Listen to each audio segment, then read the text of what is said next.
ओम सजात्म स्वरूप परम गुरु शुद्ध चैतन्य स्वामी ने नमः।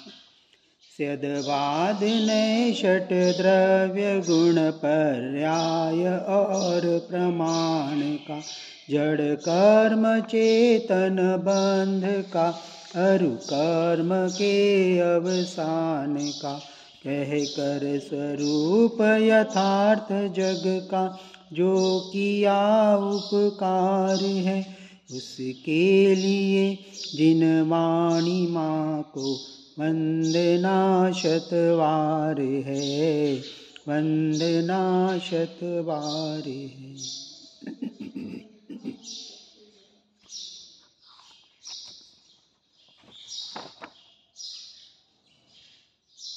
श्रीमद्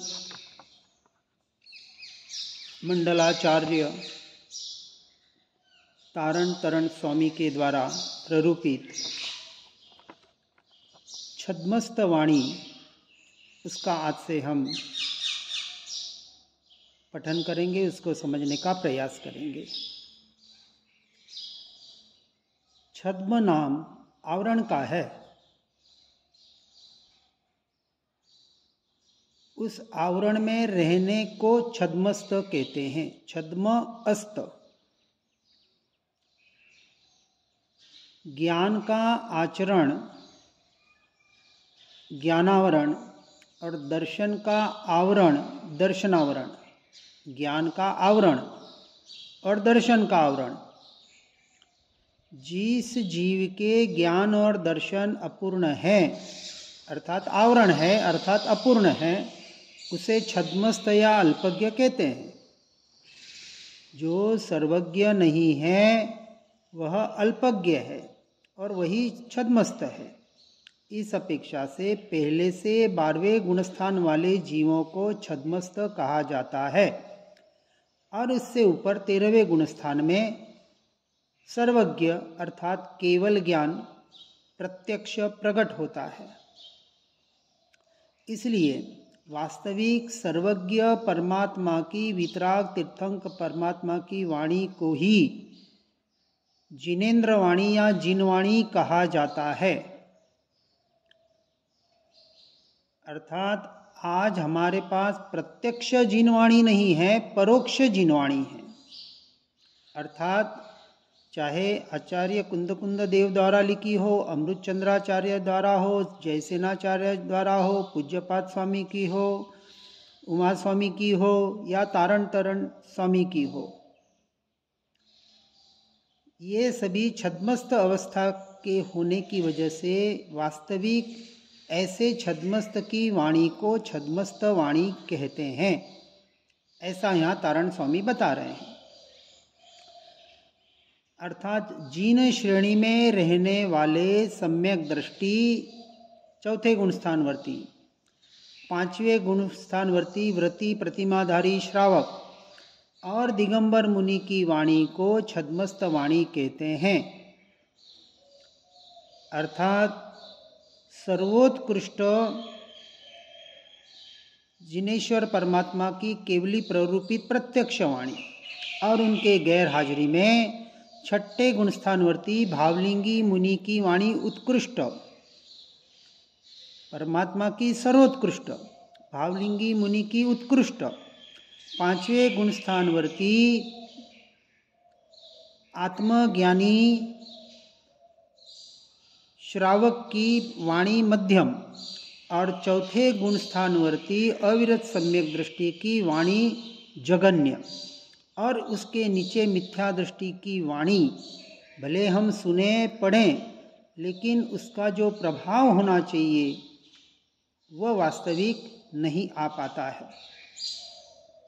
इसलिए क्योंकि भूमिका के अनुसार अनुभूतियों से ओतप्रोत जो जिस भूमिका में है उस भूमिका के अनुसार ही कथन कर पाएगा। इसलिए जिन्होंने अनुभव किया है ऐसे अनुभूतियों के शब्दों का साकार रूप यह छद्मस्त वाणी, जिसमें धर्म ध्यान की छाया होती है और जिसमें व्यवहार निश्चय का यथार्थ स्वरूप बताकर अपने अनुभूतियों के आधार पर साधना में जोड़ने का प्रयास किया जाता है। यहाँ छद्मस्त वाणी की पहली गाथा में गाथा लेते हैं। उवम ह्रियम श्रियम अर्हंत सर्वन्यम सिद्धे ध्रुवम जय सुयम जयम जयम उत्पन्न जयम। अर्थात ओम ह्रीम श्रीम अर्हंत सर्वज्ञ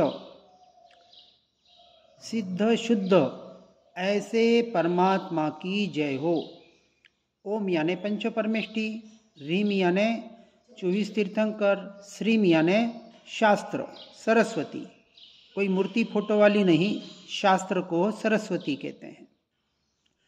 ऐसे देव गुरु शास्त्र की जयकार करके अर्थात उनको नमस्कार करके आगे जयवंत स्वरूप शुद्धात्मा से उत्पन्न शुद्ध स्वभाव की जय की है। इसके यानी व्यवहार से पंच परमेष्टि को नमस्कार, उनकी जयकार, और निश्चय से अपने स्वरूप शुद्धात्मा से उत्पन्न शुद्ध स्वभाव की जयकार की है। दूसरी गाथा उव उवन उत्पन्न जिन श्रेणी तारण तरण उवन कमल। अर्थात आत्मा के शुद्ध स्वभाव के उदय में जिन श्रेणी उत्पन्न होती है तथा जिन श्रेणी के उदय में तारण तरण उवन कमल अथवा तारण तरण का शुद्धात्म स्वरूप उत्पन्न हुआ है, उनके उत्पन्न हो गया। हमें क्या करना है? उत्पन्न अर्थात प्रकट करना है पर्याय में। निश्चय से तो आत्मा द्रव्य त्रिकाल शुद्ध है, लेकिन जो अशुद्धि कहते हैं मोह राग द्वेष के परिणाम हो रहे हैं, ये पर्याय की अपेक्षा से कथन है। इसलिए जो भी पुरुषार्थ करना है जीव को अपनी पर्याय में करना है। और जब अपने आत्मा के शुद्ध स्वभाव का आश्रय लेते हैं तो वह जिन श्रेणी पर्याय में उत्पन्न होती है वह शुद्ध तारण तरण ऐसा शुद्ध आत्मा का स्वरूप। तारण तरण का अर्थ है तारने वाला और तीरने वाला। तो कौन? व्यवहार से पंच परमेष्टि, निश्चय से मैं आत्मा ही मुझे तार सकता हूँ, और मोक्ष मार्ग में वास्तविक सम्यक दर्शन और उसके आगे की भूमिका के लिए आधार तो निश्चय ही होगा। जब तक श्रद्धान निश्चय का नहीं होगा तब तक व्यवहार कोई भी कार्यभूत नहीं होगा। निश्चय के साथ व्यवहार होगा, लेकिन कौन सा व्यवहार? जो निश्चय की ओर ले जाए। जो भी हम शास्त्र पढ़ रहे हैं, जो भी गाथा गुनगुनाते हैं, जो भी मंत्र, जो भी कोई शब्द हम बोलते हैं, जो भी करना है, क्रिया अलग अलग हो सकती है, चाहे भक्ति का माध्यम हो, किसी का भी माध्यम हो, तो साधन अलग अलग हो सकते हैं, लेकिन साधना में जिस साध्य की सिद्धि करनी है उसका लक्ष्य अर्थात ध्येय एकमात्र, जिसमें अपने ज्ञान स्वभावी भगवान आत्मा त्रिकाली ध्रुव तत्व नहीं है, वो व्यवहार सच्चा व्यवहार मोक्ष मार्ग की अपेक्षा से नहीं है। इस बात को गहराई से समझना है। फिर आगे बताया उत्पन्न कल स्वकलियम उत्पन्न कमल स्वभाव। अर्थात आत्म स्वभाव में एकाग्रता पूर्वक स्थिर होना ही स्वानुभव कलन या ध्यान है। कमल स्वभाव कहा क्योंकि कमल कैसे होता है? पानी में रहकर भी पानी से निर्लिप्त रहता है, उसमें लिप्त नहीं हो जाता। ऐसा ही आत्मा चाहे इस परिवार समाज के बीच में है, चाहे इस शरीर के साथ है, चाहे इस कर्मों के साथ है, चाहे पुद्गल के परिणामों के साथ है, चाहे मोह राग द्वेष के परिणामों के भावों के साथ है, फिर भी कैसा है? इनसे अस्पर्शी है, इनसे बंधा हुआ नहीं है, इन सब से न्यारा है, भिन्न है, स्वतंत्र है, त्रिकाल शुद्ध है। ऐसे शुद्ध आत्मा का लक्ष्य करते ही पर्याय शुद्ध हो जाती है। पर्याय के शुद्धि के लिए क्या करना? कुछ नहीं करना। निश्चय की अपेक्षा से तो पर्याय भी त्रिकाल शुद्ध है, क्योंकि निश्चय नहीं ये कहता है कि 6 द्रव्य अपने मूल स्वरूप को छोड़कर अर्थात अपने स्वभाव को छोड़कर पर रूप कभी हुए नहीं, हो सकते नहीं, ये त्रिकाल सत्य है। फिर भी क्या हो गया, जीव द्रव्य का ऐसा परिणाम अनादिकाल से विभाव रूप चल रहा है, उसके श्रद्धान में मलिनता आ रही है। इसलिए जो ज्ञान के 5 भेद बताए ना, 5 नहीं 8 भेद समझना। मति श्रुत अवधि, उसको कुमति कुश्रुत और कुअवधि में भी लिया गया है। क्यों? क्योंकि मिथ्या दृष्टि के मति श्रुत भी कुमति कुश्रुत होता है, अवधि भी कुअवधि होता है, क्योंकि अवधि ज्ञान तो नारकी को भी होता है और देवताओं को भी होता है, मिथ्या दृष्टियों को। तो इसलिए इस बात को हमें यथार्थ रूप से समझना है। तो अब प्रश्न आता है कि जीव मलिन कैसे हुआ, जीव अशुद्ध क्यों हुआ? तो उसकी बात है कि ये जो उसका श्रद्धान है और उसका जो जानपना है वो स्व और पर का दोनों का हो रहा है, और जीव अपने स्वरूप और स्वभाव को भूलकर इस पुद्गल के स्वरूप और स्वभाव को, पुद्गल की क्रिया को इस श्रद्धा के द्वारा विपरीत मान रहा है, अर्थात अपर को अपना मानने की वजह से उसकी श्रद्धा जीव की मलिन हो रही है। जैसे ही वो पर से हटता है, अपने उपयोग को हटाता है, अपने स्वरूप और स्वभाव में लगाता है, उसी क्षण तो वो शुद्ध तो है ही। तो शुद्धता लानी है, करनी है, ये भी सारा व्यवहार का ही कथन है। और शुद्ध के लक्ष्य से ही पर्याय शुद्ध होगी, अशुद्ध के लक्ष्य से पर्याय अशुद्ध होगी, सीधी सी बात है। तो जिसे अपने स्वभाव की साधना करनी है, तो यहाँ कह रहे हैं कि आत्म स्वभाव में एकाग्रता पूर्वक स्थिर होना, अर्थात अपनी पर्याय को अपने गुण के द्वारा अपने द्रव्य में, अपने ज्ञायक भाव में, परम पारिणामिक स्वभाव में लीन करना, यही साधक की सच्ची साधना अर्थात अपनी साधना होनी चाहिए।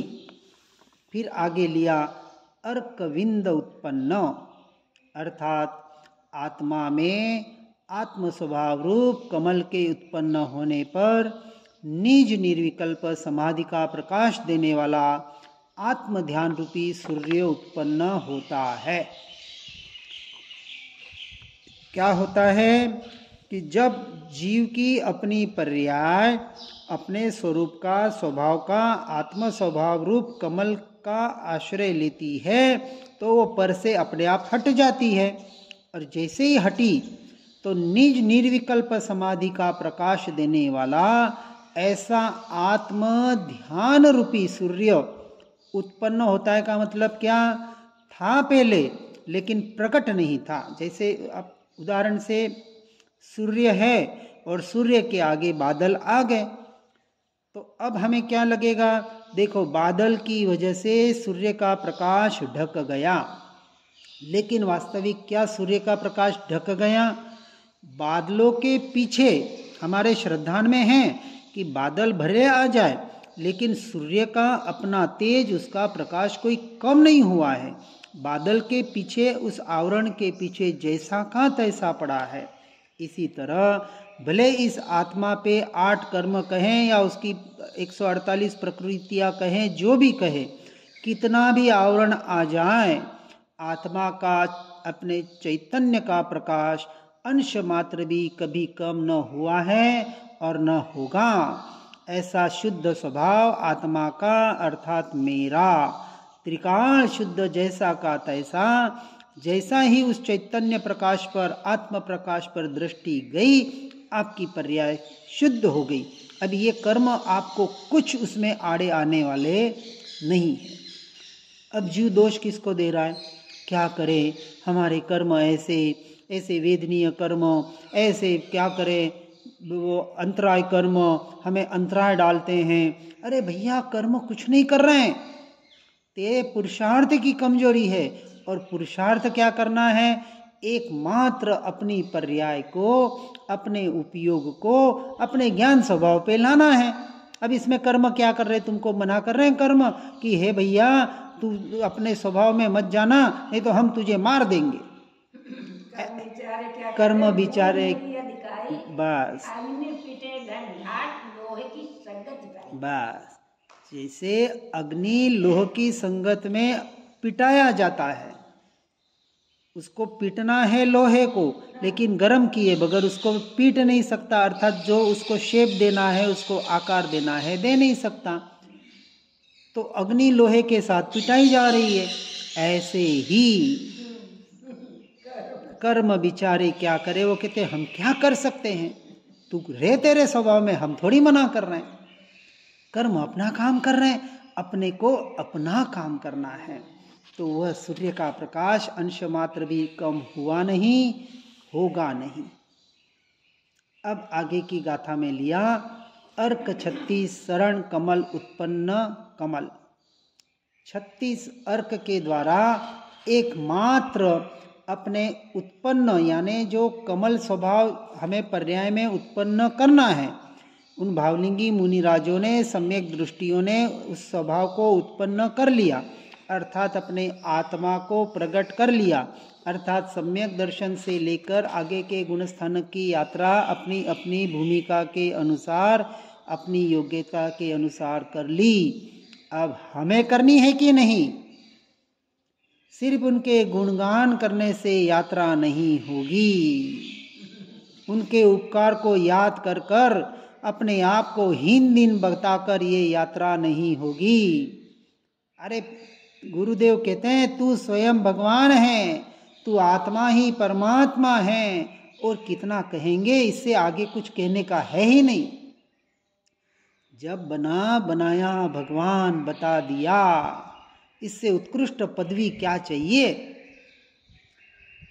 अरे हम विचार करें, आज इस संसार में यदि हम भी किसी पद को कहेंगे तो प्रधानमंत्री का पद बड़ा, राष्ट्रपति का पद बड़ा कि परमात्मा का पद बड़ा?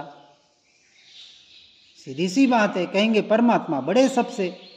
तो परमात्मा सबसे बड़े, और हमको महापुरुष हमारे भावलिंगी मुनिराज बता रहे हैं तू स्वयं भगवान है। ये आत्मा, ये भीतर बैठा हुआ मैं ही तो परमात्मा हूं, परम आत्मा, मेरा शुद्ध स्वरूप, पर्याय की अपेक्षा से नहीं। तो जैसे ही कहा ना, दृष्टि द्रव्य पर गई तो पर्याय तो शुद्ध हो ही रही है। हमारे दृष्टि की भूल है, सीधी सी बात।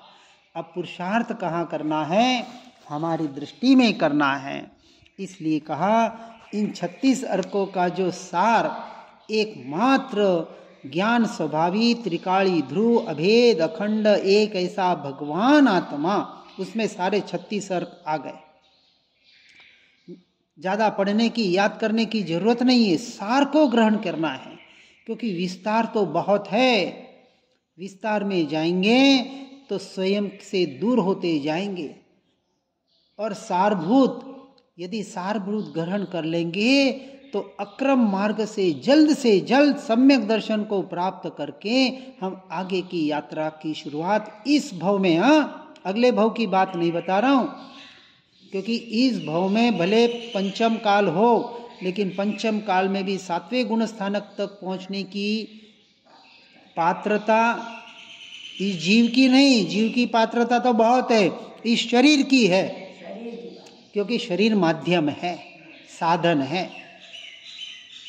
और वो जो वज्र ऋषभ नारा सहनन है ना, वो मिलेगा किसके आधार पर? इस साधना के आधार पर। भले आज नहीं मिला है, कोई बात नहीं, कोई खेद मत करना। हम परिचय उपसर्ग सहन नहीं कर रहे हैं, चारित्र मोह का विषय है। पहले दर्शन मोह को टोटल क्लियर करो, और इतनी पात्रता तो 100% हर जीव में है, हर जीव में। इसलिए भूल के भी अपने आप को हीन दिन मत मान लेना। और ऐसा अर्क ध्रुव समोशरण उत्पन्न, क्या कहा कि ऐसा निज स्वभाव से 36 अर्कों के ध्रुव होने से, मैं त्रिकाल शुद्ध स्वभावी आत्मा होने से, निश्चय से केवल ज्ञान को प्राप्त कराने में कारण, ऐसा केवल ज्ञान अभी इसी क्षण मुझ में है तो उसका उपयोग करो। देखो सीधी सी बात है, हमें यहाँ से कहीं जाना है, जितनी दूरी जाना है तो अपन उस साधन का उपयोग करते कि नहीं करते?